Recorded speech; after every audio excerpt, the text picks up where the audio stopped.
These are the two icons of four-wheel drive expedition vehicles, the Toyota Land Cruiser 76 wagon and the Land Rover Defender 110. Today, these two vehicles stand face to face. They are similar in so many ways and yet in other ways so different. They're a similar weight, have similar payloads, similar size, and are both superbly suited to rugged overland travel. What we're going to do now is we're going to take a close look at both vehicles to see how they stack up against each other. This particular vehicle is my own. I've had it for 7 months. I know quite a bit about it. This is a brand new, out of the showroom example, but I owned a Defender for 8 years. And if I look back at the vehicles that I've owned, and there have been 8, I don't think I've enjoyed one vehicle more than my Defender. So let's have a close look at these vehicles. First thing that these vehicles both have are humps on the bonnet. It's got one as well. I don't know what this is for because there's no intercooler here, but on this one was actually put there to fit the 4.5 turbo diesel V8. We don't get that in South Africa, boo-hoo. So this vehicle is equipped with a straight 6 4.2 normally aspirated diesel engine. This is a 2.4 four-cylinder turbocharged diesel engine. What makes these two vehicles special in terms of being such superb off-road expedition vehicles is this: a live axle. That solid axle being on front and back means that these vehicles are particularly tough. And here at the back also, solid axles on both vehicles. But here's the difference. The Defender has coil springs at the back and the Land Cruiser leaf springs. If you've never seen the old Defender, then the interior of this is going to be nothing special. But if you are familiar with the old Defender, then the interior in this thing is something quite special. They have literally taken the old, bland, utilitarian interior and they've thrown it out. Well, this is it. Nothing like the old one. Thank goodness. Actually a breath of fresh air, especially from these two nice, big, effective vents. The old one had a line of vents down here, and they were so badly designed, only your lower torso got the benefit of the air conditioning system. One thing, though, it would have been nice to have vents at the side as well. Nothing from the side, but nevertheless, this is a huge improvement.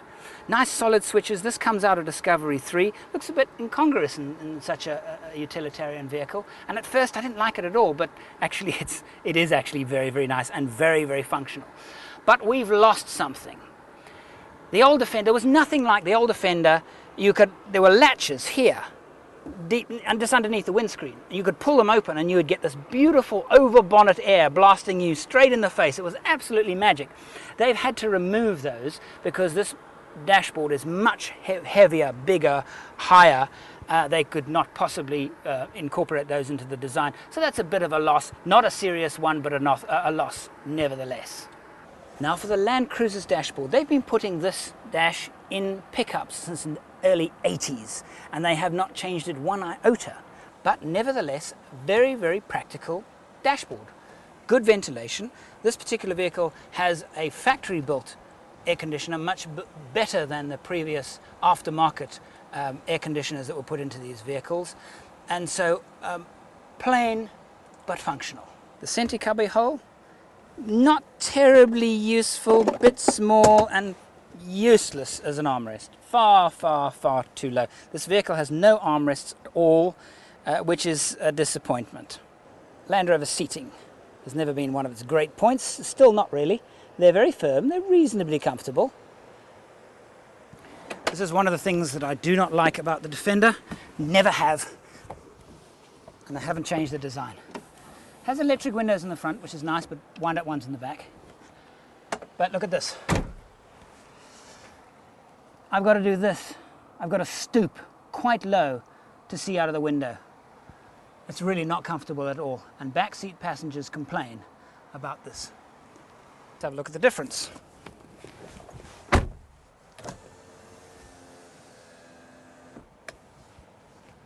Big difference. Have you ever asked yourself, why do so many Defender drivers drive with their elbows hanging over the door frame? It's not just to look cool. it's because they don't fit. See, the driving position in the Defender is very truck-like, but the seats, both of them, are actually located quite close to the edge, outside edge of the vehicle. So there's not a lot of room in this vehicle, and big-boned people, big-built people, I'm not particularly heavily built, but if I was to be comfortable, I'd have to hang part of myself out of the vehicle. And when the vehicle is traversing uneven terrain, one gets thumped by the door pillar, which is here.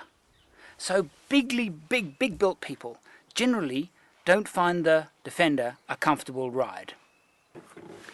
On the other hand, the Land Cruiser's driving position is much more airy. The windows feel much bigger.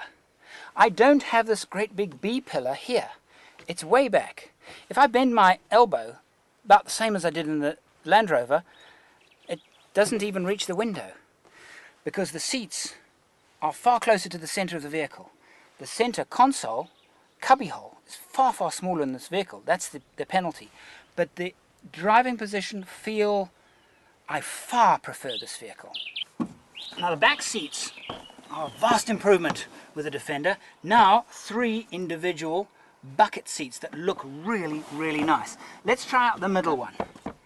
It's quite a bit firmer than the ones at the side, but this is a huge improvement. Legroom is okay. It's never been great in Defenders. It's alright. The Cruiser, on the other hand, is a bench. Contoured, yes, but it's a one piece. Knee room, a little more in this vehicle. Not a lot more than the Defender, a little more. Center, that is a lump. That is a hard lump. I don't think a child will be particularly happy sitting on that. So while it's got a 5th seat belt in the middle, this is a 4-seater. The overall feeling though in the Cruiser, it's much brighter, more airy, bigger windows. I don't have to stoop. So the feel inside this vehicle is a lot nicer. Alright, let's have a look at the load bays of these 2 vehicles.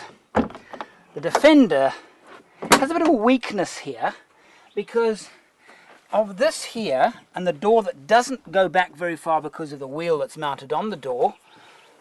The ingress is only this wide. That's a bit of an issue actually when loading the vehicle. The space volume wise is a little bigger than the Land Cruiser. It's a little longer and a little narrower. But here's something that Land Rovers are notorious for. And you see this whole door moves. Land Rover Defenders are not dustproof at all. The Land Cruiser, on the other hand, quite a different. This double door, it's a personal choice really. Again, this door, I wish it would go back a bit far, same problem. You've got a wheel mounted on the back door, so it doesn't. This one, however, does. So you get, at the end of the day, a much bigger access, easier access. These roller drawers are my own personal modification. But Land Cruisers, all of them, including this one, are really well sealed for dust.